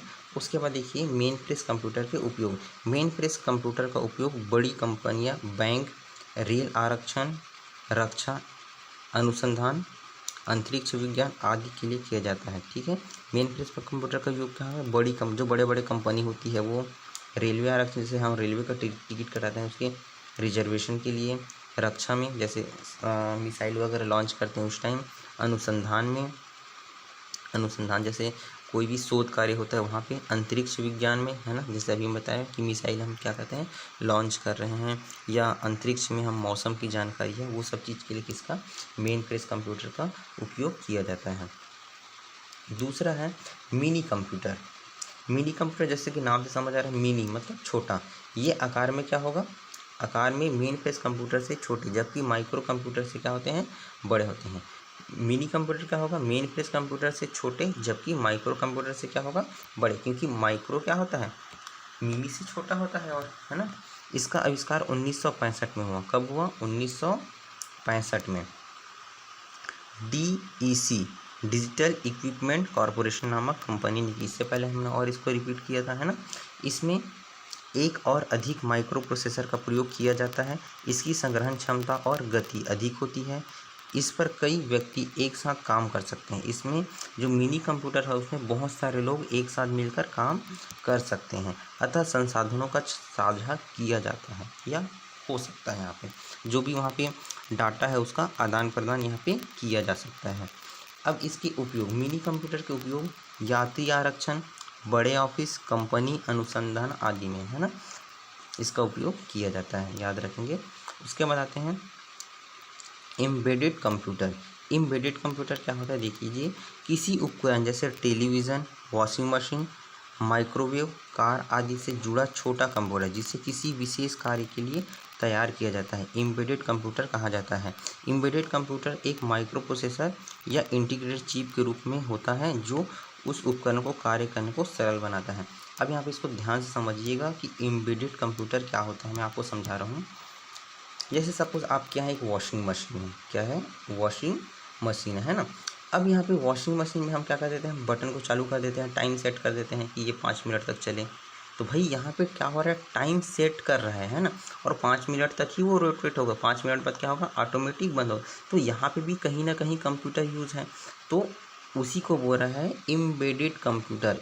एम्बेडेड कम, ऐसा नहीं कि एम्बेडेड बोल दिया है या कंप्यूटर वर्ड आ गया तो एक कंप्यूटर जैसा होगा, उसमें क्या होगा, CPU होगा, कीबोर्ड होगा, माउस होगा, ऐसा ज़रूरी नहीं है। एम्बेडेड कंप्यूटर क्या होगा, कोई भी मशीन को उसके कार्य करने के लिए सहायता प्रदान करती है, ठीक है, उसको क्या कहेंगे, एम्बेडेड कंप्यूटर, ठीक है। जैसे अपन मोबाइल चलाते हैं, मोबाइल में जैसे हम अलार्म भर देते हैं, तो अलार्म भर देते तो वो निश्चित समय पर ही क्या करता है, अलार्म बजता है, तो वो भी क्या है, एम्बेडेड कंप्यूटर के एक एग्जांपल है, ठीक है। जैसे फ़ैन, जब हम सीलिंग फ़ैन या कोई भी फ़ैन हम यूज़ करते हैं तो फ़ैन जब क्या होता है, चलता है, लेकिन यहाँ पे हम क्या कर, रेगुलेटर से क्या कहते हैं, उसको कम ज़्यादा, उसके फ़ैन की जो गति है उसको कम या ज़्यादा कर सकते हैं, ऐसे राउंड राउंड घुमा घुमा के, ठीक है ना। तो वहाँ पे क्या होगा, भाई हम काम तो यहाँ पे कर रहे हैं लेकिन स्पीड इसका कम ज़्यादा हो रहा है, इसका मतलब यहाँ पे भी क्या है, एम्बेडेड कंप्यूटर है, ठीक है। आगे बढ़िए, अगला है माइक्रो कंप्यूटर। अब माइक्रो कंप्यूटर क्या होगा, मिनी कंप्यूटर से छोटा होता है और छोटा। इसका विकास 1970 से प्रारंभ हुआ जब CPU में माइक्रो प्रोसेसर का उपयोग किया जाने लगा। किसका, CPU में माइक्रो प्रोसेसर का यूज़ किया जाने लगा। अब CPU क्या होता है, याद रखेंगे, सेंट्रल प्रोसेसिंग यूनिट। क्या होता है, सेंट्रल प्रोसेसिंग यूनिट, याद रखेंगे। CPU का फुल फॉर्म क्या है, C for central, P for processing and U for unit में माइक्रो प्रोसेसर का उपयोग किया जाने लगा। किसमें, CPU में माइक्रो प्रोसेसर का यूज़ किया जाने लगा। इसका विकास सर्वप्रथम IBM कंपनी ने किया था। किसने किया था, IBM कंपनी ने। इसमें 8, 16, 32 और 64 बिट माइक्रो प्रोसेसर का प्रयोग किया जाता है, ठीक है। अब उसके बाद देखिए VLSI very large scale integration और ALSI ULSI ultra large scale integration में माइक्रो प्रोसेसर के आकार में कमी आई, जबकि क्षमता कई गुना बढ़ गया। देखो उसका आकार में क्या हुआ, माइक्रो प्रोसेसर कम, जो कंप्यूटर है उसका आकार और छोटा हो गया, लेकिन काम ज़्यादा आ गया, मतलब वो ज़्यादा काम करने लगा। छोटा, उसका आकार छोटा किए और काम उसमें ज़्यादा देने लगा वो, ठीक है। मल्टीमीडिया और इंटरनेट के विकास ने माइक्रो कंप्यूटर की उपयोगिता को हर क्षेत्र में पहुंचा दिया। कई माइक्रो कंप्यूटर को संचार के माध्यम द्वारा आपस में जोड़कर कंप्यूटर नेटवर्क बनाया जा सकता है। बहुत सारे माइक्रो कंप्यूटर को अगर जोड़ दिए तो एक कंप्यूटर का नेटवर्क बनाया जा सकता है, ठीक है। Desktop computer, personal computer, laptop computer, netbook computer, tablet तथा स्मार्टफोन माइक्रो कंप्यूटर के विभिन्न रूप हैं, ठीक है। तो जो हम नॉर्मली अभी यूज़ करते हैं वो सब क्या है, माइक्रो कंप्यूटर के ही प्रकार हैं। अब इसमें हम थोड़ा सा रोचक तत्व देख लेते हैं, ध्यान से देखते हैं कुछ इसमें क्या नया मिलता है हमको। देखिएगा, कंप्यूटर निर्माण उद्योग में अग्रणी होने के कारण भारत बेंगलुरु शहर सिलिकॉन वैली के नाम से जाना जाता है। अब जो भारत का बेंगलोर शहर है उसको सिलिकॉन वैली कहा गया। क्यों कहा गया? क्योंकि कंप्यूटर निर्माण उद्योग में अग्रणी होने के कारण भारत के बेंगलुरु शहर को सिलिकॉन वैली कहा गया। ठीक है, क्योंकि भाई इंटीग्रेटेड सर्किट में चिप जो होता है उसमें क्या लगता है? सिलिकॉन लगता है, सिलिकॉन और जर्मेनियम। तो वहाँ पे क्या हो गया? कंप्यूटर का अधिक मात्रा में निर्माण होता है, इसलिए इसको क्या कहा गया? Silicon valley. तो एग्जाम में आ सकता है। सिलिकॉन वैली कौन से शहर को कहा जाता है? तो बेंगलोर को कहा जाता है, याद रखिए। अब आते हैं इसके उपयोग। माइक्रो कंप्यूटर के उपयोग देख लेते हैं। घर, ऑफिस, विद्यालय, व्यापार, उत्पादन, रक्षा, मनोरंजन, चिकित्सा आदि अनगिनत क्षेत्रों में इसका उपयोग हो रहा है। ठीक है, इसका माइक्रो कंप्यूटर का उपयोग। अब आते हैं पर्सनल कंप्यूटर, पीसी। ठीक है, पर्सनल से आप समझ रहे हो व्यक्तिगत, कंप्यूटर मतलब कंप्यूटर, व्यक्तिगत कंप्यूटर है ना। इसे डेस्कटॉप कंप्यूटर भी कहा जाता है। पर्सनल कंप्यूटर को और कहा जाता है डेस्कटॉप कंप्यूटर कहा जाता है। आजकल प्रयुक्त होने वाले पीसी वास्तव में माइक्रो कंप्यूटर ही है। जो हम यूज़ करते हैं पर्सनल कंप्यूटर, वो क्या है? एक माइक्रो कंप्यूटर ही है। इससे कीबोर्ड, मॉनिटर तथा सिस्टम यूनिट होते हैं। सिस्टम यूनिट में सीपीयू, मेमोरी तथा अन्य हार्डवेयर होते हैं। यह छोटे आकार का सामान्य कार्यों के लिए बनाया गया है कंप्यूटर है। इस पर एक बार में एक ही व्यक्ति कार्य कर सकता। जो पर्सनल कंप्यूटर है तो उसमें 10 लोग एक साथ काम नहीं कर सकता। जैसे माइक्रो कंप्यूटर में बहुत सारे लोग एक साथ काम कर सकते थे, है ना। तो यहाँ पे पर्सनल कंप्यूटर में एक बार में एक ही व्यक्ति काम कर सकता है। इसी कारण से इसको क्या कहा गया है? Personal computer. क्योंकि भाई व्यक्तिगत यूज़ कर सकता है एक बार में, एक साथ 10 लोग इसमें यूज़ नहीं कर सकते। ठीक है, इसलिए इसको पर्सनल कंप्यूटर कहा गया। इसका ऑपरेटिंग सिस्टम एक साथ कई कार्य करने की क्षमता वाला होता है। पीसी को टेलीफोन और मॉडेम की सहायता से आपस में इंटरनेट से जोड़ा जा सकता है। टेलीफोन से या मॉडेम से। मॉडेम मतलब कोई भी इंटरनेट जैसे जिसमें कनेक्ट करते हैं, है ना, उसको मॉडेम बोलते हैं। उसकी सहायता से इसको इंटरनेट से जोड़ा जा सकता है। कुछ प्रमुख पीसी निर्माता, अब यहाँ पे हम कुछ प्रमुख पर्सनल कंप्यूटर बनाने वाले कंपनी कौन कौन सी है? IBM, लेनोवो, एप्पल, कॉम्पैक्ट, ठीक है, जेनिथ, HCL, HP, ये सब क्या है? कंप्यूटर बनाने वाली कंपनी है, पर्सनल कंप्यूटर बनाने वाली कंपनियां है। ठीक है, उसके बाद देखते हैं आगे उपयोग। पर्सनल कंप्यूटर का उपयोग क्या है? पीसी का विस्तृत उपयोग घर, ऑफिस, व्यापार, शिक्षा, मनोरंजन, डाटा संग्रहण, प्रकाश आदि अनेक क्षेत्रों में किया जा रहा है। पीसी का विकास 1981 में हुआ, जिससे माइक्रो प्रोसेसर 1980-88 का प्रयोग किया गया। इसमें हार्ड डिस्क ड्राइव लगाकर उसकी क्षमता बढ़ाई गई तथा इसे PCXT personal computer extended technology, ठीक है, PCXT का फुल फॉर्म क्या है? पर्सनल कंप्यूटर एक्सटेंडेड टेक्नोलॉजी नाम दिया गया, याद रखेंगे। 1984 में नई माइक्रो प्रोसेसर 80286 से बने पीसी को PCAT personal computer advanced technology नाम दिया गया। वर्तमान पीढ़ी के सभी पर्सनल कंप्यूटर को PCAT ही कहा जाता है। जो अभी हम यूज़ करते हैं कंप्यूटर, उसको क्या कहते हैं? PCAT ही कहा जाता है। ठीक है, आगे बढ़ते हैं। वर्क स्टेशन, अब यहाँ देखिएगा वर्क स्टेशन क्या होगा? यह एक शक्तिशाली पीसी है जो अधिक प्रोसेसिंग क्षमता, विकास भंडारण और बेहतर डिस्प्ले को ध्यान में रखकर बनाया जाता है। इस पर एक बार में एक ही व्यक्ति कार्य कर सकता है, जो वर्क स्टेशन है। ठीक है, उपयोग वैज्ञानिक, इंजीनियरिंग, भवन निर्माण आदि क्षेत्र में वास्तविक परिस्थिति को उत्पन्न कर उनका अध्ययन करने के लिए वर्क स्टेशन का यूज़ किया जाता है। ठीक है, आगे देखिए, नोटबुक, कंप्यूटर या लैपटॉप। लैपटॉप के बारे में आप सभी जानते ही हैं।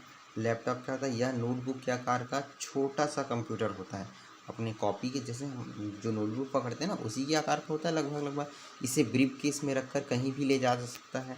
लैपटॉप को हम सूटकेस में भर लिए, बैग में डाल लिए और कहीं भी घूम सकते हैं, है ना। पर्सनल कंप्यूटर की सभी विशेषताएं मौजूद हैं। जो पर्सनल कंप्यूटर है, जो नॉर्मल घर में यूज़ करते हैं कंप्यूटर, उसकी जितनी भी विशेषता है वो लैपटॉप में भी मिलेगा। क्योंकि इसका उपयोग गोद पर रख कर किया जाता है, इसलिए इसको लैपटॉप भी कहते हैं। ठीक है, अब इसको लैपटॉप क्यों कहा गया? क्योंकि हम जो नोटबुक, कंप्यूटर या लैपटॉप है ना, उसको हम गोद में रख कर भी हम काम कर सकते हैं, इसलिए उसको लैपटॉप कहा गया। ठीक है, लैपटॉप का विकास एडम ऑसबर्न द्वारा 1981 में किया गया था। किसके द्वारा किया गया था? Adam Osborne. ठीक है, याद रखें, किसके द्वारा? एडम ऑसबर्न के द्वारा 1981 में किया गया था। इसमें एक मोड़ने योग्य LCD monitor, keyboard, touch pad, hard disk, floppy disk drive, CD, DVD drive और अन्य पोर्ट रहते हैं। विद्युत के बगैर कार्य कर सकने के लिए इसमें चार्ज की जाने वाली बैटरी का प्रयोग किया जाने लगा। ठीक है, जो पर्सनल कंप्यूटर में जैसे लैपटॉप हुआ है ना, लैपटॉप को पहली चीज़ इसके हम जानते हैं लैपटॉप में कि इसको चार्ज करने के लिए अलग से बैटरी लगा रहता है कि हम कहीं दूसरी जगह गए तो घर से चार्ज करके ले गए, वहाँ पे यूज़ कर लिए। ठीक है, इसमें CD डालने के लिए जगह रहता है। ठीक है, कीबोर्ड इसी के अंदर रहता है और इसको हम क्या कर सकते हैं? फोल्ड कर सकते हैं। इसको यहाँ से हम इसको क्या कर सकते हैं? फोल्ड कर के एक नोटबुक जैसा बना सकते हैं, इसलिए इसको नोटबुक कंप्यूटर भी कहते हैं। ठीक है, इसी में इसका टच पैड भी रहता है, माउस, जिसको हम अलग से जैसे पर्सनल कंप्यूटर में माउस का यूज़ करते हैं, इसमें अलग से माउस की ज़रूरत नहीं। यहाँ पे टच पैड रहता है, वहाँ पे हम उसको माउस के जैसा यूज़ कर सकते हैं।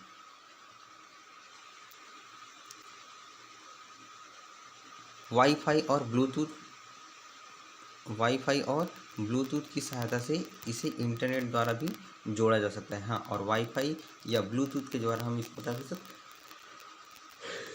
इंटरनेट से हम इसको जोड़ सकते हैं। ठीक है, और एक चीज़ यहाँ पे छूट गया है, सामान्य लैपटॉप लिथियम आयरन बैटरी का प्रयोग किया जाता है। तो एग्ज़ाम में पूछा जा सकता है लैपटॉप में किसका यूज़ किया जाता है, तो किसका यूज़ किया जाता है? लिथियम आयरन बैटरी का। ठीक है, लिथियम आयरन बैटरी, आयरन मतलब Fe। ठीक है, लिथियम और आयरन का यूज़ इसमें किया जाता है लैपटॉप में। ठीक है, उसके बाद आइए नेटबुक। अब यहाँ पे हमने नोटबुक तो देखा, अब ये नेटबुक क्या होता है देखिए। यह नोटबुक या लैपटॉप कंप्यूटर का लघु संस्करण है, जिसे गतिमान अवस्था में वायरलेस नेटवर्क द्वारा इंटरनेट का उपयोग करने के लिए विशेष रूप से डिज़ाइन किया गया जाता है। नेटबुक का आकार व वजन लैपटॉप कंप्यूटर से छोटा होता है तथा प्रोसेसिंग स्टोरेज क्षमता भी कम होती है। ठीक है, नेटबुक शब्द की उत्पत्ति इंटरनेट तथा नोटबुक शब्द के मिलने से हुआ। नेटबुक द्वारा इंटरनेट से जुड़ने वाले, वर्ल्ड वाइड वेब www पर सर्चिंग करने वाले, ईमेल भेजने तथा प्राप्त करने, सोशल मीडिया का प्रयोग करने, मीडिया तथा ऑडियो फाइल अपलोड या डाउनलोड करने आदि काम के लिए आसानी से नेटबुक का यूज़ किया जा सकता है। ठीक है, आगे देखते हैं टैबलेट कंप्यूटर। अब यहाँ पर टैबलेट के बारे में आप सब जानते हो, छोटा सा कंप्यूटर जैसा ही रहता है, मतलब जो काम कंप्यूटर करता है वो भी वैसे ही करता है। ये एक मोबाइल के आकार का होता है, ये मोबाइल से थोड़ा सा बड़ा होता है बस। टैबलेट एक ऐसा छोटा सा कंप्यूटर है जिसमें कीबोर्ड या माउस का प्रयोग नहीं होता। इसमें इनपुट के लिए स्टाइलस, पेन या टच स्क्रीन तकनीक का प्रयोग किया जाता है। ठीक है, टैबलेट में हम टच स्क्रीन से सब काम कर सकते हैं। टैबलेट में डाटा डालने के लिए वर्चुअल या ऑन स्क्रीन कीबोर्ड का प्रयोग किया जाता है। इसे वायरलेस नेटवर्क द्वारा इंटरनेट से भी जोड़ा जा सकता है, इंटरनेट से भी इसको हम जोड़ सकते हैं। इसका प्रयोग स्मार्टफोन की तरह भी किया जा सकता है। एक मोबाइल फ़ोन जो होता है स्मार्टफोन, ठीक है, उसके जैसा भी हम टैबलेट का यूज़ कर सकते हैं। ठीक है,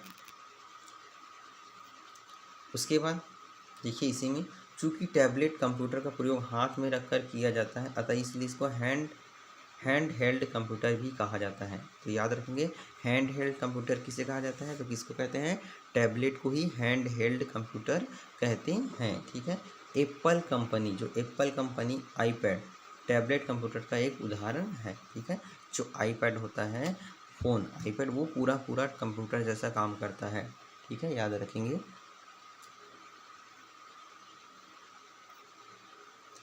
अब आते हैं पॉम टॉप। पॉम टॉप ये क्या है, देखते हैं। पॉम टॉप यह बहुत ही छोटा कंप्यूटर है। पॉम टॉप भी क्या है, कंप्यूटर है, लेकिन बहुत ही छोटा कंप्यूटर है जिसे हाथ में रखकर कार्य किया जा सकता है। इसे मिनी लैपटॉप भी कहा जा सकता है। कीबोर्ड की जगह इसमें आवाज़ द्वारा इनपुट का कार्य लिया जाता है। अब जैसे हम यहाँ पे कीबोर्ड का यूज़ करते हैं लिखने के लिए, है ना, तो यहाँ पे पॉम टॉप में क्या करते हैं, हम उसको बोल कर लिख सकते हैं। बोलेंगे ऑटोमेटिक उसमें लिखाते जाएगा पॉम टॉप कंप्यूटर में। PDA personal digital assignment personal digital assistant भी एक छोटा कंप्यूटर है जिसे नेटवर्क से जोड़कर अनेक कार्य किए जा सकते हैं। इस फ़ोन की तरह भी व्यवहार किया जा सकता है। इसे फ़ोन के जैसा, जैसे मोबाइल फ़ोन होता है ना नॉर्मल, उसके जैसा भी हम इसमें काम कर सकते हैं। उसके बाद आते हैं स्मार्टफोन। स्मार्टफोन तो सब जानते हैं, मोबाइल सबके पास है। स्मार्टफोन एक मोबाइल फ़ोन है जिसमें कंप्यूटर की लगभग सभी विशेषताएं मौजूद होती हैं।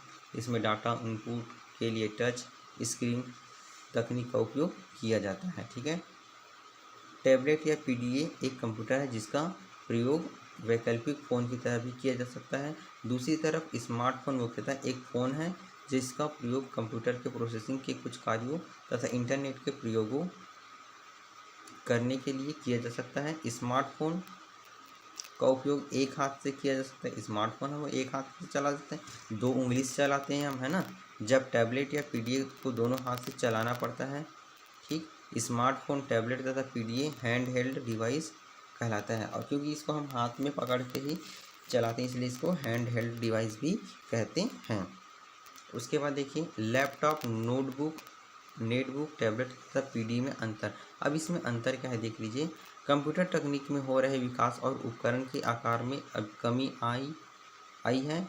इन उपकरणों के बीच के अंतर को कम करने के लिए उपकरण के बीच एक छोटा सा रेखा खींच पाना अत्यंत कठिन हो गया है।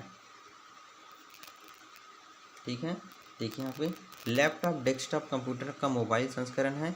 इसमें कीबोर्ड, माउस तथा स्पीकर उपकरण के साथ ही बना होता है। लैपटॉप में ये सब होता है कि उसी के अंदर कीबोर्ड रहेगा, उसी के अंदर माउस रहेगा, उसमें स्पीकर भी रहेगा, गाना बजाने का सब कुछ रहता है। इसमें डेस्कटॉप कंप्यूटर की सभी विशेषताएं रहती हैं, हालांकि प्रोसेसिंग तथा स्टोरेज क्षमता अपेक्षाकृत कम होती है। ठीक है, इसमें जो उसकी स्टोरेज क्षमता होती है वो क्या होती है, कंप्यूटर की तुलना में कम होती है, लेकिन आसानी से कंप्यूटर जैसा ये काम कर सकता है मोबाइल जो स्मार्टफोन है वो। नोटबुक लैपटॉप कंप्यूटर का लघु संस्करण है। इसका वजन अपेक्षाकृत कम होता है तथा इसे साथ में लेकर घूमना आसान होता है। इसके मॉनिटर स्क्रीन का आकार 12 से 15 इंच तक हो सकता है, या अभी तो उससे भी बड़ा भी आ गया है और बड़ा करके देख सकते हैं। ठीक है, 15 इंच से भी बड़ा हो सकता है। नेटबुक कंप्यूटर को मुख्यतः गतिमान अवस्था में इंटरनेट तथा उससे जुड़ी सुविधाओं का इस्तेमाल करने के लिए डिज़ाइन किया जाता है। इसे प्रोसेसिंग तथा स्टोरेज क्षमता के लिए अपेक्षा नेटवर्क स्पीड पर ज़्यादा ध्यान दिया जाता है। इसके मॉनिटरिंग स्क्रीन पर आकार 10 से 14 इंच तक हो सकता है। नेटबुक का सामान्यतः ऑप्टिकल डिस्क ड्राइव नहीं होता। इसमें कोई ऑप्टिकल डिस्क ड्राइव नहीं होता, किसमें, नेटबुक में। टैबलेट की बात करते हैं तो टैबलेट कंप्यूटर का कीबोर्ड तथा माउस का प्रयोग नहीं होता। टैबलेट तथा निर्देश डालने के लिए स्टाइलिश या टच स्क्रीन तथा वर्चुअल की बोर्ड का प्रयोग किया जा सकता है। लैपटॉप, नोटबुक तथा नेटबुक का प्रयोग गोद में रखकर किया जाता है, जबकि टैबलेट कंप्यूटर तथा स्मार्टफोन का प्रयोग पकड़कर किया जाता है। ठीक है,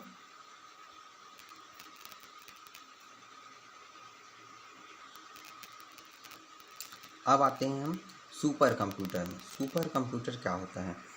सुपर कंप्यूटर जो होता है अत्यंत तीव्र प्रोसेसिंग शक्ति और विशाल भंडारण क्षमता मेमोरी वाला होता है। मतलब सुपर कंप्यूटर के पास पावर बहुत ज़्यादा होती है। ठीक है, कंप्यूटर सुपर कंप्यूटर कहलाते हैं। सुपर कंप्यूटर को निर्माण उच्च क्षमता वाले हजारों प्रोसेसर को एक साथ, ठीक है, उसमें एक दो नहीं, हजारों प्रोसेसर को एक साथ समांतर क्रम में जोड़कर किया जाता है।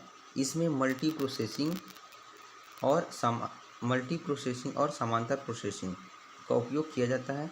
समांतर प्रोसेसिंग में किसी कार्य को अलग अलग टुकड़ों में तोड़कर उसे अलग अलग प्रोसेसर द्वारा संपन्न कराया जाता है। सुपर कंप्यूटर पर अनेक उपयोगकर्ता एक साथ काम कर सकते हैं। सुपर कंप्यूटर में बहुत सारे लोग एक साथ काम कर सकते हैं, अतः इन्हें मल्टी यूज़र कंप्यूटर भी कहा जाता है। तो याद रखेंगे, सुपर कंप्यूटर को क्या कहा जाता है? Multi user computer. ठीक है, मल्टी यूज़र कंप्यूटर भी किसको कहा जाता है? सुपर कंप्यूटर को। सुपर कंप्यूटर विश्व में सर्वाधिक तेज कंप्यूटर है। ठीक है, सुपर कंप्यूटर क्या होता है? विश्व का सबसे फास्ट चलने वाला कंप्यूटर है, याद रखेंगे, जो कम समय में जटिल गणनाएं कर सकता है। सुपर कंप्यूटर के प्रोसेसिंग स्पीड की गणना FLOPS फ्लोटिंग पॉइंट ऑपरेशन पर सेकंड में की जाती है। ठीक है, यह प्लॉटिंग पॉइंट का तात्पर्य कंप्यूटर द्वारा संपन्न किए गए किसी भी कार्य से है जिसमें भिन्न संख्याएं फ्रैक्शन नंबर भी शामिल हो।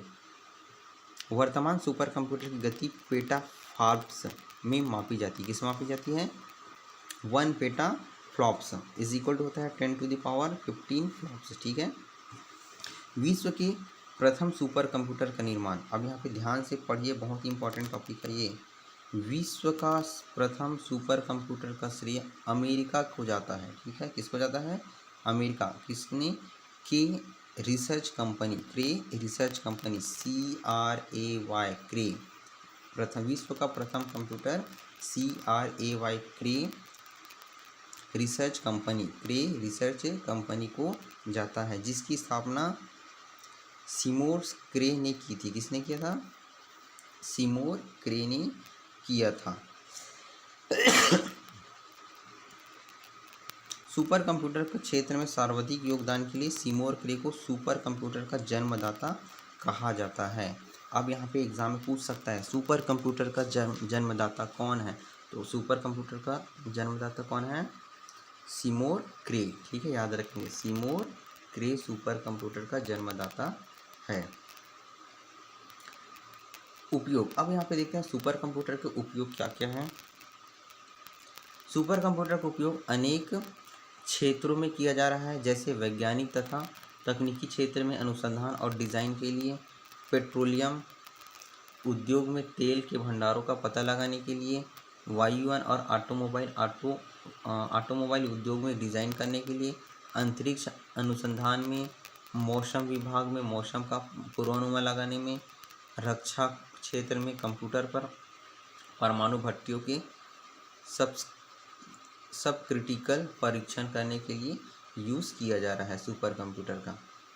भारत में कंप्यूटर या भारत में सुपर कंप्यूटर, ये भी इम्पोर्टेंट टॉपिक है। भारत का जो सुपर कंप्यूटर था परम, याद रखेंगे,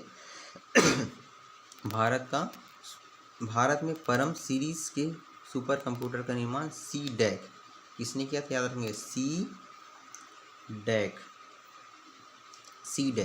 CDAC मतलब central for development of advanced computing, Pune द्वारा किया गया। किसके द्वारा किया गया? पूना।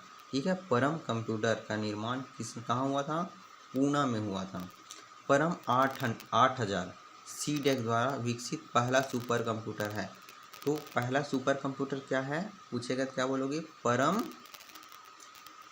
8000। परम 8000 क्या है? भारत द्वारा निर्मित प्रथम सुपर कंप्यूटर है, जिसका निर्माण 1991 में हुआ। कौन से सन में हुआ इसका निर्माण? 1991 में। ठीक है, इसके निर्माण का श्रेय CDAC के निर्देशक डॉक्टर विजय भास्कर को जाता है। अब CDAC जो कंपनी है उसके निर्देशक जो डायरेक्टर थे डॉक्टर विजय भास्कर को इसका श्रेय जाता है। परम पदम सुपर कंप्यूटर का निर्माण, अब यहाँ पे उसके बाद परम पदम सुपर कंप्यूटर का जो निर्माण हो 2003 में किया गया, जिसकी गणना क्षमता 1 टेराफ्लॉप्स है, यानी कि 1 खरब गणना प्रति सेकंड थी। ठीक है, 1 खरब, आप सोच सकते हो 1 खरब मतलब कितना तेजी से काम करता है। 1 सेकंड में वो 1 खरब की गणना कर सकता है। परम युवा 2 सुपर कंप्यूटर का निर्माण 2013 में हुआ। उसके बाद देखेंगे परम युवा 2 सुपर कंप्यूटर का निर्माण 2013 में किया गया, जो सीडैक द्वारा विकसित सबसे तेज सुपर कंप्यूटर है। ठीक है, सबसे तेज सुपर कंप्यूटर क्या है, यहाँ पे याद रखेंगे परम युवा 2। ठीक है, परम युवा 2 सबसे तेज सुपर कंप्यूटर है।